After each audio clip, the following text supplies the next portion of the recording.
Hey guys, Outdoor Enthusiast 88 here again. So we're going out this weekend, taking out the Old Town Trip 10s out to the coast of North Carolina to go explore some islands, and we're gonna bring you guys along for the ride, so let's go.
All right, so this is a Trip 10 Angler DLX by Old Town. It is a recreational angler kayak, about 10 feet long, weighing at 49 pounds. I've had this one and this green one here for about 2 years now. I picked them up at Field and Stream a while back, and we wanted to kind of do a long-term test. We've taken them out about maybe half a dozen times in lakes, rivers, and more recently, some sounds out in near Emerald Isle in North Carolina.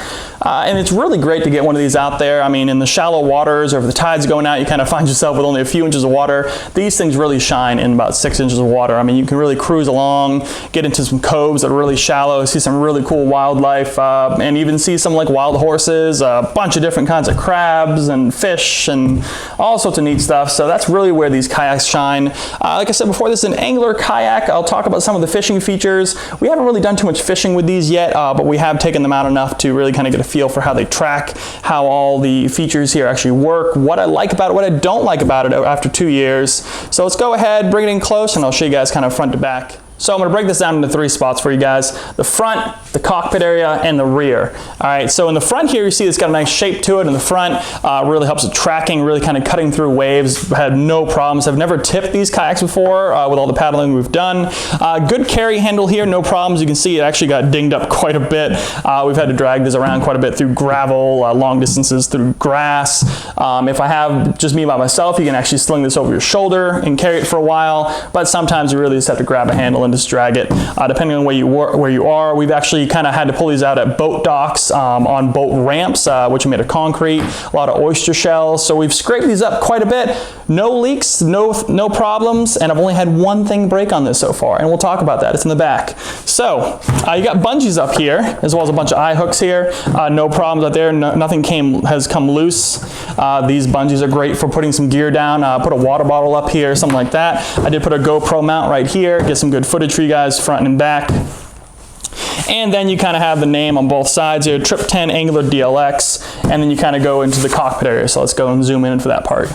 So the cockpit middle area is quite spacious. You do have some foam insert way up front here, help with buoyancy, and then you have this nice open area here. There is a lip around the entire cockpit, so you could buy an oversized skirt if you wanted to go that route. And then you also have these nice leg pads here for your legs to rest on. You have adjustable pedals on each side. And then you also have on top here a cup holder up here with a little kind of gear storage area here, nice and sandy and salty still. And then you do have a paddle rest right here, which is nice. Sometimes you see them on the side. This works well if you want to just put your paddle down. It seems to have a good slot for it right there. Kind of moving back here, you do have a little drainage area on this side of the boat. It's kind of hard to see from that angle, but it's just a little kind of a cutout that if any water gets around this lip, it goes away from the boat. And then going into the seat is lightly padded, much better than just a regular plastic hard seat. So it's got about maybe ½ an inch of padding on all sides. It is kind of stuck into the boat. You could probably remove it with some screws if you absolutely wanted to. The cool part is you can actually adjust with this little pull knob right here. So there's a little orange knobby thing here, and there's also a locking plate in there as well. You can pull this, pull your seat forward, or push it backwards with a simple pull. So you can adjust, recline, take a nap, or go forward, paddle away, and lock it in place if you want to. And I have it so you can fold like this, and you can take a little bungee cord like this here, and you can bungee it down so it won't go anywhere while you're have it on the roof of the car or while you're traveling. So kind of moving back here, you'll see there is two fishing pole holders right here, angled back and out away from the boat. And you'll also see right here, this is actually a trolley system for your anchor. You can see how this works like that. You can pull it back and forth. We don't have much experience with this in terms of using for an anchor itself. I have not rigged the anchor to this one pulley right here, but we do have a cleat on each boat right here on the right side. We use these cleats quite a bit. We actually use the anchor, and there's an anchor that comes with this little kind of a grappling hook looking thing. We tie it off, tie us together, anchor us down so we can't float away if we're taking a nap or just hanging out. We can tie each other together or tie the boats and anchor them to the shore if you want to step out and goof off in the water or something like that. Cool down on a hot day. But the cleat works really well, and again, this trolley system I'm sure would work just well as well. It does have a locking point here, and there's another drain right here if you saw right there. So each side has a drain point so this doesn't get too much water in there. And then on this side here is a twist plug.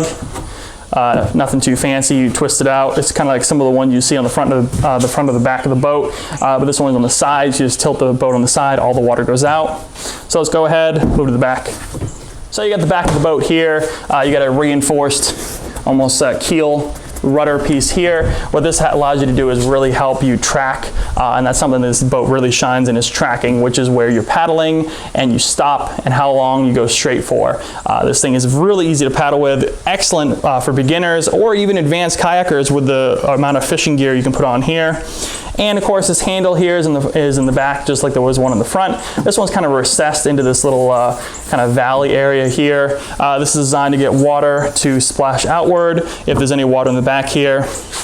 Right here, and there's foam on the inside here, but right here is a sealed compartment for waterproof. We put our coolers in here, water, some extra gear, anchor, whatever you want that doesn't want to get wet. This does the trick right here, and this is the part that did break at one point. So they have a locking mechanism here, which you just push down and lock, and there's no problems. I've never had this cover come off while traveling. It has a good positive lock, and you go ahead and you unlock it here, and the part that broke is the lid itself. There is a cheap rubber piece right here.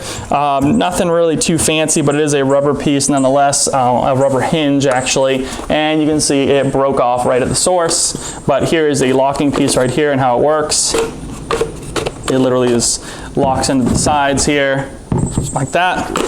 So what it does is it locks under this lip here. And these are kind of a pain to put on and off, but it is waterproof, which is good. And here is one of the anchors here that we've used, with a little carabiner on the bottom.